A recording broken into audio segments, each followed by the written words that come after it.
Tá tuairim 25 mhíle deagóir baile clia le Ghaeilge lífa. Ach cé bhéad acu bhfuil an 15 Ghaeilge Ghaelach las muid an scoil. Tá sé an am dún an scéil seo a aithrí. Tá bur mór tar éis teach ar lína daoine leiríonn Ghaeilge i baile lia.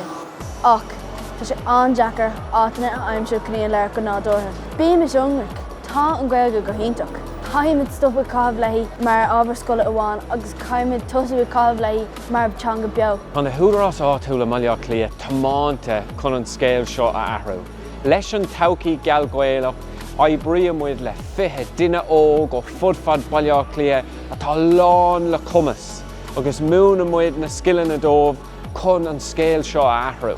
Múna muid dóibh chunas deiseanna a aithint mór thimpealling. Chunas teach sús le smaointí cruthathach agus níos tábhachtaí fós chunas na smaointí seo chur agréocht. Nílach riail amháin ann, tá cosc ar rudaí le dránach.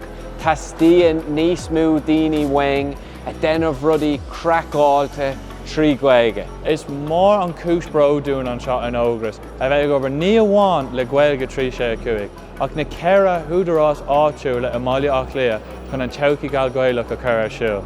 Ní amháin go bhfuil ag fáilm scileanna na ceannaireachta, ach tá siad ag tabhairt pobail spreagadh inspioráideach dó ar fud cathair mbeadh lia. Trí cearlanna, trusanna agus meántóra.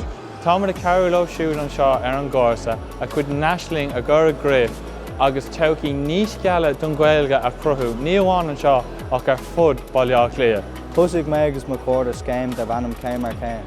Spraig muid daoine óga le daon cóir CLG trí Ghaeilge a dhéanamh. An tura, tá sé anis ag immart spóir trí Ghaeilge an céadó. Rudna smaoinigh siad ar riomh-ribh.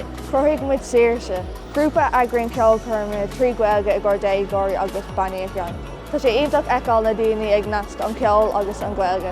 Ag fásta níos le Ghaeilge fitte fúte in ar héal, is minic a cluisiú mu daoine ag rá go bhfuil an Ghaeilge chimach agus nach amdún. Ach seo ar ná, tuairimid cruthú spás nua de haig an Ghaeilge spreagadh agus décinnte go bhfuil sé mar cuid nádortha don Todhchaí. Ghlacpáirt sa glúiseach agus le chéile cruthamuid Todhchaí Gheal, le chéile cruthamuid Todhchaí Ghaelach.